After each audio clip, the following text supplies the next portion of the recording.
This is Let's Talk Big with Jane Berger and Jen Hazel. The Owens Community College Campus Read is taking place now and throughout the semester with the goal of bringing awareness of different perspectives through books. The Campus Read book is the New York Times bestseller, Tru Biz by Sara Novic. Tru Biz is a story of sign language and lip reading, cochlear implants and civil rights, isolation and injustice, first love and loss, and above all, great persistence, daring, and joy.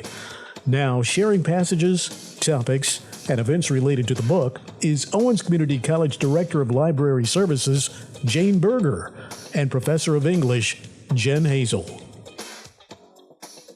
Hi, everyone. I'm Jen Hazel, and I have with me Jane Berger. And our third J. Joe Duda. I know, we've had Joe a couple of times now, Yeah. thinking he's the third J. I know. So, Guess what? What? I have a passage. Even before I could say it. I know. I just wanted to mix it up a little bit. I think it's good. However, it is from our same book, Tru Biz by Sara Novic, our big read. We're closing in on the middle part of the book. This is just I just really like this. So I think it will. Anyway, I'm just going to read. Be quiet. Sounds good. Word about Skye's hearing, like all deaf gossip, had spread quickly through the community. Austin sometimes thought that if hearing people ever studied the power and speed of the deaf rumor mill, they might think twice about classifying deafness as a communication disorder. I just thought that just kind of made me chuckle. And of note is in the book, the words deaf, deaf gossip and deaf rumor mill, deaf is capitalized. Jen, you want to expound a little bit on the difference between the capital D and the lowercase d? When we use the capital D in deaf, we're referring to deaf culture, a whole culture behind being deaf. When it's the lowercase d, it just means the hearing portion is what we have learned through our studies and experience and working with individuals and doing this. That's what we have learned. So I learned that from this book. So what's interesting is that they're talking about the rumor mill within that culture. Yeah. So why this kind of struck me is that it doesn't matter. Hearing, non-hearing, speaking, I'm guessing also non-speaking, rumors just are rampant. And they're accurate, and it just seems to be going on and on. So this is just, kind of proof positive. All the same. We are all human. We may not all be the same in that, we, certainly don't look the same, different backgrounds, some, different abilities. But at this level, we still, like to, did you hear about this? And did you hear about that? And what about that? And whether or not you're signing it or whether or not you're speaking it, it's still damaging. I mean, it doesn't matter if you hear it or sign it. It's just, this just really struck me as we are all human, and we are we just share the same weaknesses, I suppose. I was going to say it's similar, and it's similarities between cultures that many cultures, and one of the things we talk about a lot in composition one is that we write an evaluation essay, and we have to really take a while, because the core thing is saying you're going to make a judgment about something. And so what do we think as Americans if you say you're going to make a judgment? Bad. Right, it's bad, it's negative, right? Yep. And so, but if we were talking about this in a different culture, we may not think of it that way. It's just that's how we think of it. Conditioned. And so I think what's funny about that point is it's saying that it's similar to, like, if you're hearing or not hearing, there is still like a gossip, a rumor mill. And I just thought, oh my gosh, you can't hear it, but it's happening. And teenagers are teenagers, no matter where, no matter. Right, like it's not, they don't hear, they're over here. It is. Right. So those things wouldn't affect them. But clearly the rumor mill is alive and well, no matter where you are. And that, I don't know, it just, they're typical teenagers dealing with the same types of angst and issues as any other teenager. And I think that's just, again, driving home a point that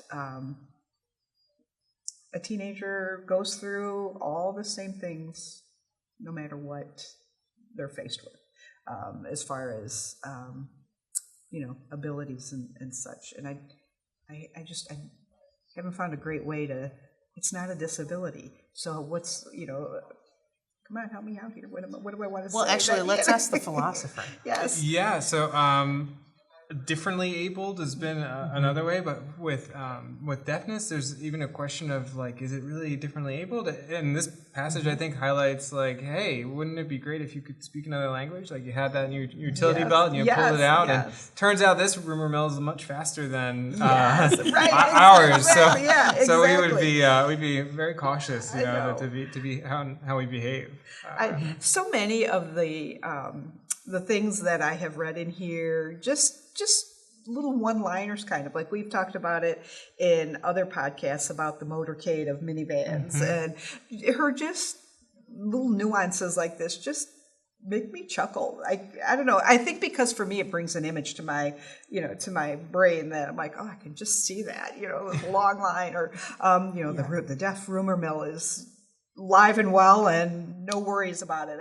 I don't know. It just well, I picture like a mill running. You're right. I'm very visual. Yeah. So but I think it goes back to Sarah's like ability to storytell, which is really great because I think what's really awesome is there's so many things throughout the book, and each time they come up, I always want to point them out. But it's that.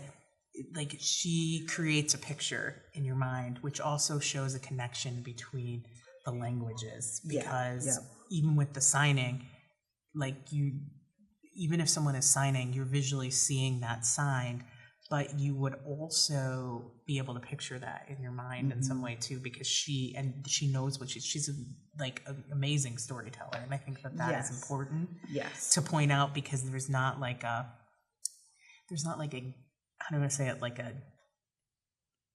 there isn't a disconnect. Like we know, and we're able, and so many people, whether you're hearing or not hearing, can relate to what and picture what that is. It's like the Red Wheelbarrow poem, which you might know, where it's talking about the whole idea is like just with the chickens. And I'm not sure I can recall it at this moment. So I'm going to see if I can. Homework for check out the Red Wheelbarrow by William Carlos Williams. Okay, I'm going to look it up. Yes, and it's really just in your mind to be able to create this picture. And so it reminds me of that, like some of her lines in there a lot. Yes, they're very descriptive to me that I can just see it in my mind's eye. Oh my gosh, it's so funny. So lots of reasons for all of us to read this book. Yes. Absolutely. Yeah, absolutely. Joe, any closing thoughts for us? I now have a new fear of having like a bad sign going through rumor mill about me and my teaching. So I don't know. I just remind myself to be kind. Yeah, I know. I don't even want to know. So, well, that will do it for us today. On behalf of Jane, Joe, and myself, keep talking big. Catch Let's Talk Big on Outcast OCCR Owens Community College Radio every Thursday at 7 a.m., 10 a.m., 7 p.m., and 10 p.m., and at various times throughout the week. Or listen anytime on the Outcom RSS feed. Visit owensoutcom.com for the link. That's Outcom with 2 M's. owensoutcom.com for Let's Talk Big.